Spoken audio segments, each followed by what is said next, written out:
Hey all, I'm McFrostio, and I'm going to be reacting to the new Aurelion Sol gameplay update, which came out this morning. It looks really cool. I've had a look, watched the video, and I've read through the kit, and let's get into it. So, the first ability, and also all his abilities are new, but his passive is now called Cosmic Creator. So, Aurelion Sol's, I'll let it play. But Aurelion Sol's damaging abilities now break enemies into stacks of stardust. So this is kind of like Syndra's mid-scope update, where her abilities can now be improved through a stacking mechanism. And I believe for Syndra it's shards, and for Aurelion Sol it's called stardust. So you get it by using abilities on champions.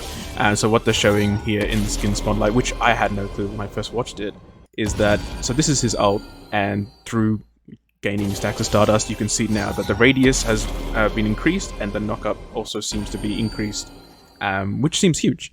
But I really like how this is. It gives an incentive for the player to take fights early, because you want to be generating stardust really quickly, and it also means roaming generates more for Aurelion Sol. So Aurelion Sol's Q, so this showed them off. They showed this off earlier. This is Breath of Light. So it channels a dragon breath on a target, and it does splash damage onto enemies around it. So each second that the breath is channeled will directly deal damage to an enemy, and which will deal bonus damage, which is improved by the amount of stardust that is collected. So this is Aurelion Sol's new farming ability. Before you had Aurelion Sol's W, which you used, and there's a little skill expression there because you needed to walk around the minions to land your little stars around Aurelion Sol. But now you have this to shove in the wave, which is really cool, and I think is a really good increase in quality of life for Aurelion Sol players. One thing here, though, to note is that Aurelion Sol's Q only... I'm going to explain that. Aurelion Sol's Q only generates stardust if it hits a champion. So that means it will be hard for Aurelion Sol to... Well, not hard. So Aurelion Sol's players will need to balance. So you're using your Q to farm the minions, but you also want to be generating stardust in lane as quickly as possible, so that when you go and gank other lanes or you have fights, your abilities have improved a little bit, and hopefully that damage buff, the damage buff will be enough for Aurelion Sol players to come out on the other side. But I don't really see, if Aurelion Sol is going to be staying in this roaming playstyle, I don't really see Aurelion Sol actually starting to generate stardust until like level 3. So things like jungle ganks to the mid lane, or river fights, or Aurelion Sol actually roaming.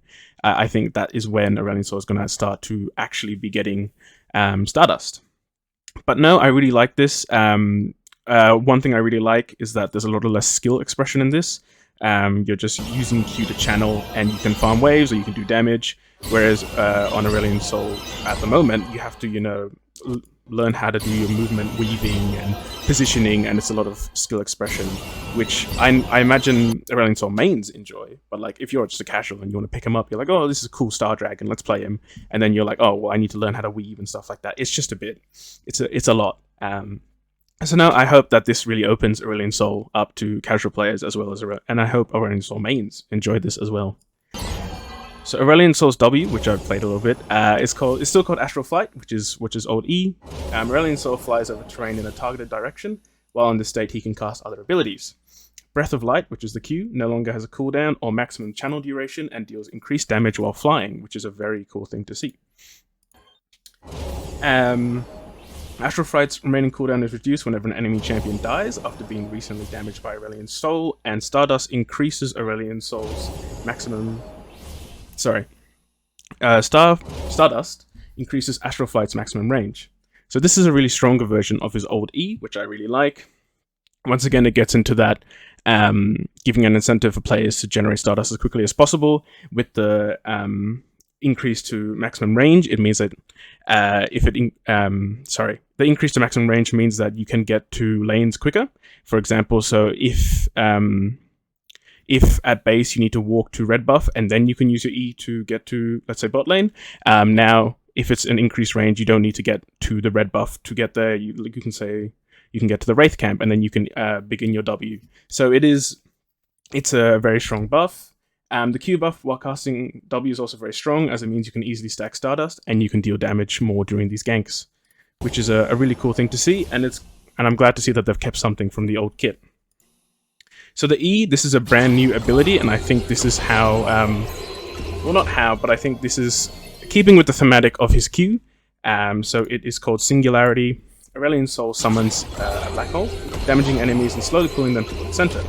This ability grants Stardust every time each time an enemy dies within the black hole, and for each second an enemy champion is caught inside it, that's a big one, which means that if you can keep them inside it for longer, you get more Stardust, and everyone loves Stardust. The center of the black hole executes enemies, as shown in here. As this Cassante hits the middle, he's actually executed, which is a very, very cool thing to see, who are below a certain percentage of their maximum health. Stardust increases Singularity's size, as well as the execution threshold, which is huge. It's a very cool new ability, kind of like Enigma's ultimate from Dota, if anyone's played Dota. Once again, the Stardust buff I really like. Increasing the size means that when you're ganking, you have a higher chance of landing your CC, which is really cool. They don't really say anything about how hard it is to get out of the black hole. So you can see that they're slowed when they're walking away. But again, we don't have numbers, so we can't see anything. But in 13.1, they are actually nerfing the Legend Tenacity rune, which I think is going to be huge for this, which means that it'll be harder for fighters and stuff to get out of, fighters and ADCs to get out of Aurelion Sol's new E, which is really cool. So what I'm seeing from here, I think one thing that they don't put in the ability description is whether you can cast E during W. But if you can, I think the rotation will be, so you W to the fight or to a gank, you put your E down, pulling people in, and then your Q, you just Q them while flying or landed. But it's an easy way of guaranteeing that you can land your Q on champions, and you can generate a lot of Stardust from this. If you can't use E during W, I don't see much difference, but I think given that you can Q while Wing, I imagine you can also put your E down while you're using W. But I really like this rotation, and I'm really liking the look of this new kit. It feels more like, a big star dragon coming down and invading Runeterra. So the ultimate is called Falling Star. Aurelion Sol crashes a star into the earth. This impact deals magic damage and stuns enemies while also granting Stardust for each enemy champion it hits. Gathering enough Stardust transforms Aurelion Sol's next Falling Star into the Sky's Descent. Thank you, Skin Spotlights. So this is the base form, as shown in the passive. And then once you get enough Stardust, as you can see, and the shockwave is huge, it becomes the Sky's Descent, which is a really cool name, by the way. So the Sky's Ascend, Aurelion Sol drags a giant star down from the heavens with an increased impact zone and increased damage, knocking up enemies rather than stunning them. Ooh, okay. So I didn't see that. Oh, yes. So the base form stuns and the improved form knocks up. A shockwave then spreads from the edge of the impact zone, which damages and slows the enemies it hits. Stardust increases the impact area of both Falling Star and the Sky's Ascend. That's really cool. So this is a stun. Oh yeah, I didn't actually see that they show that. This is a stun and then this is a knockup.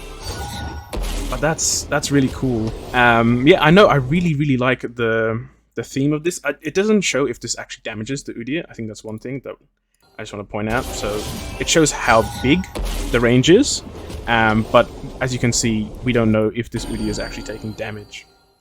But I'm really liking this. I think it's a big improvement on the old Aurelion Sol kit. I think one of the big things I said that I really like about it is that there's a lot less skill. There's still skill expression, right? You need to land your E.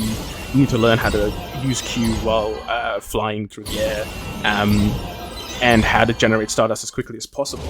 But getting rid of the weaving means that farming is a lot easier, and I think that was one of the big issues of the old Aurelion Sol kit, is that, well, farming is mandatory pretty much to the game, and when your main form of farming is your W with the passive stars, it just gets very hard.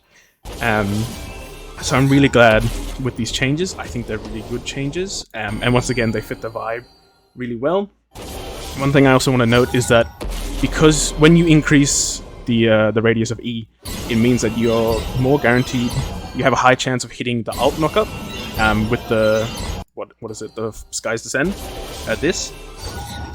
Which is really cool, and once again, it leans into that star vibe really well. So yeah, and another thing to note is in 13.1 they are buffing Rod of Ages and Seraphs. So Seraphs is now getting a shield.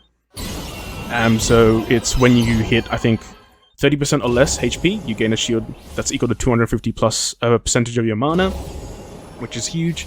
They're also increasing the ability power and ability haste on it, which ability haste I'm sure is going to be huge for Aurelion Sol, and it's also going to be huge for mages like Kassadin and Rise and Cassiopeia and stuff like that. So Seraphs is going to be really strong in 13.1, and they're also buffing Rod of Ages, so they're increasing the movement. Not the movement, sorry, they're increasing the HP on it, but they're decreasing how much damage you need to do to trigger that extra movement. So I think Rod of Ages and Seraphs are definitely going to be huge on Aurelion Sol. I can also see players going Liandry's. If you're doing, let's say, drain damage, kind of like, you know, the channeling the Q and stuff like that, you want to be doing burn damage, so I can see that. But Seraphs is definitely going to be an essential item for Aurelion Sol. And I really love this E. It just, like, the sounds and everything, it's just really cool. So I'm really happy with this direction. I think it's a huge improvement on the old Aurelion Sol gameplay kit. I think there's still skill expression, but they've moved it from farming to fighting champions, which I think is a really, really good decision. And yeah, I'm really keen to try this out. Thanks for listening all. Have a good one.